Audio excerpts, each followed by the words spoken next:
Оваа година општина Вевчани на своите градежни активности реши да ги насочи према изградба на нови реконструкција на постоечката патна инфраструктура во Вевчани.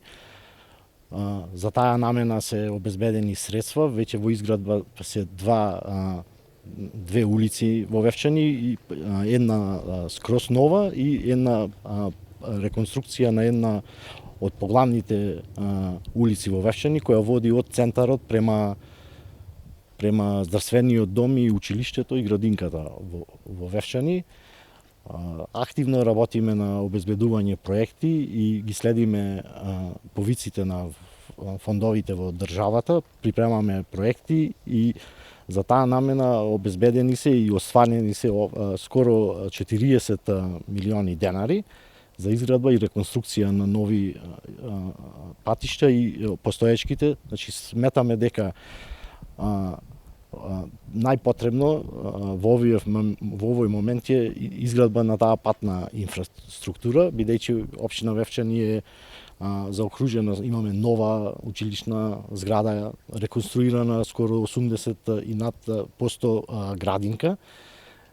И сега времето е дојдено да ги реконструираме постоечките улици во Вевчани.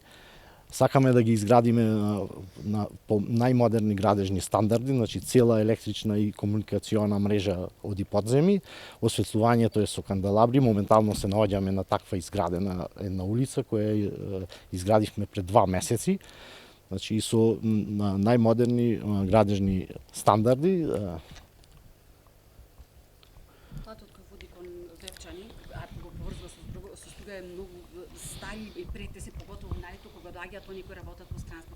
Има ли помош од државата? Сметате ли дека треба да се изгради еден посовремен пат кој што ќе ги задоволува капацитетите и луѓето побрзо ќе можат да доаѓаат према Вевчани? Секогаш има потреба од изградба на подобар и помодерен пат, меѓутоа знаете каква е ситуацијата во државата, гледате како се гради еден кичево Охрид последниве неколку години, значи не можеме да изградиме она што ни е најпотребно, не е моментално да мислат државата за Вевчани, меѓутоа ние се трудиме и од скромен вевчански буџет имаме одвоено колку што можеме да издвоиме од буџетот Вевчани, имаме изградено неколку улици, не само преку државните фондови, него имаме и преку свој буџет, меѓутоа тоа е, ние за да го изградиме, тоест тие се скапи патишта, значи ни е потребна помош од државата, што во моментов имаме недоволно или многу слабо.